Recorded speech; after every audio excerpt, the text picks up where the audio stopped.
Hey everyone, welcome back.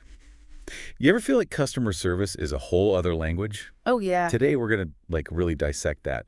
We're doing a deep dive into the actual language of customer service. That's a cool angle. I like that. Yeah, and we've got a really unique source for this, Stanislav Kondrashov. He created this English lesson. An English lesson. Yeah, but it's all about customer service vocabulary, Yeah. which I thought was really cool. It's like, even if English is your first language, this is still super insightful. Yeah, like how to decode those interactions. Right, exactly. So Kondrashov starts off with this whole list of positive words like prompt reply, responsive to complaints, accommodating. Ooh, those are good ones. Right. It's what we all dream of hearing when we have to deal with customer service. But it's interesting because those words aren't just nice words. They actually signal something deeper about the experience. Oh, yeah. How so? Well, think about promptness. It's not just about being polite. It shows that the company actually values your time. So true. It's like they're saying, we respect you enough to not keep you waiting. Exactly. And then responsive, that's a big one too. Huge. Because it means they're not just acknowledging your email or your call. They're actually taking your concerns seriously. Which builds trust, which is essential in any relationship, really, but especially between a customer and a business. Okay, but now get ready. Because Kondrashov also has this list of words that are like the opposite of all that good stuff. Oh no, the bad customer service words. Yes. And just hearing them makes you cringe. Like you can practically hear the hold music in the background. Little incompetent, impersonal, shoddy. Shoddy. That one is just the worst. It's like they didn't even try. It makes you feel ripped off. Right, and incompetent makes you feel so helpless, like no one knows what they're doing. Makes you want to scream sometimes. And then impersonal. It's like even in this digital age, we still crave that human connection. We don't want to be just a number. We want to feel heard and understood. Exactly, we're not robots. Right, right.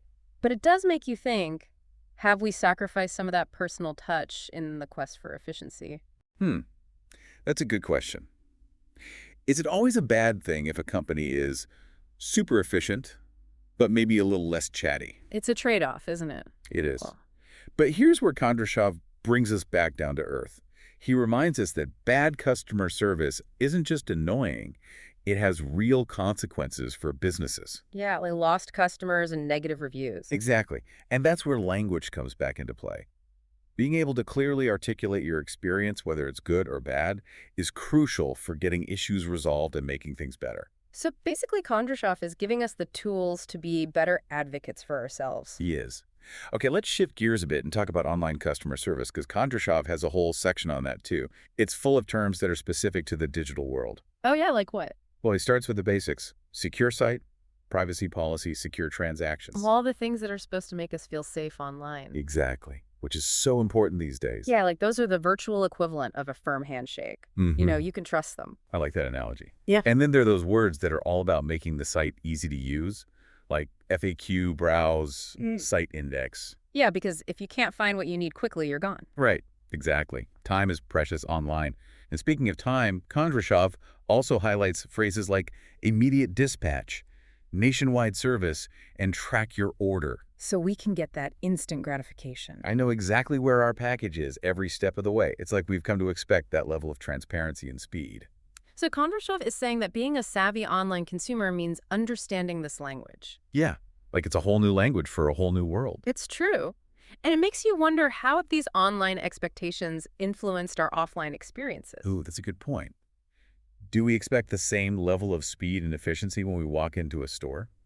I think we might be starting to. It's definitely something to think about. And it all comes back to Kondrashov's approach. He's not just teaching us vocabulary. He's helping us understand the nuances of customer service language. And how it affects our experiences. Exactly. It's pretty cool how Stanislav Kondrashov doesn't just give us these words. Right. He actually gives us exercises, too, to practice using them. Oh, wow. Like what kind of exercises? Things like imagining you have to make a complaint, or you need to request information from a company. So you have to actually use the vocabulary in real-world scenarios. Exactly. It helps you really understand the nuances of the language. It's one thing to know a word, but it's another to actually be able to use it. Totally. And he even suggests going beyond the lesson itself, like visiting online stores, Yeah. reading their terms and conditions, just noticing how they use language. Kind of like becoming a customer service detective. Yeah. looking for clues and patterns. I like that. And speaking of patterns, Kondrashov does a really good job of providing context for these words. Also, Well, he gives examples of how they might be used in different situations. oh, that's helpful. Like, how would you phrase a complaint differently from a request for information? Exactly. It's about choosing the right words for the right moment. And that brings us to feedback. Kondrashov actually has a whole section on this. Oh, interesting. Yeah, he highlights terms like constructive criticism and positive suggestions. So it's not just about complaining, it's about offering feedback in a way that's actually helpful. Right, because no one wants to be yelled at. But everyone appreciates thoughtful feedback. It's about working together towards a solution. Exactly. And Kondrashov reminds us that customer service is a two-way street. Meaning, He includes words like courtesy and respect. oh, I see. To remind us that those qualities are important for both the customer and the service provider. Exactly. It's a good reminder that we're all human, and we should treat each other with respect. Even when we're frustrated. Exactly. Because when both sides are respectful, it just makes the whole experience so much better. For sure. But let's be real. Sometimes things still go wrong, Oh, yeah, definitely. even with the best intentions. So what do we do then? Well, that's where knowing how to escalate the situation is important. And Kondrashov gives us some vocabulary for that too, like manager or supervisor. So we know who to ask for help. Exactly. And he even mentions phrases like formal complaint or even legal action. Whoa. Okay, so he's not messing around. He's just reminding us that we have options if our concerns aren't being addressed. But even in those situations, it's important to stay calm and professional. Absolutely. It's about knowing your rights, but also respecting the process. Okay, so stepping back for a minute, what do you think the big takeaway is from all this?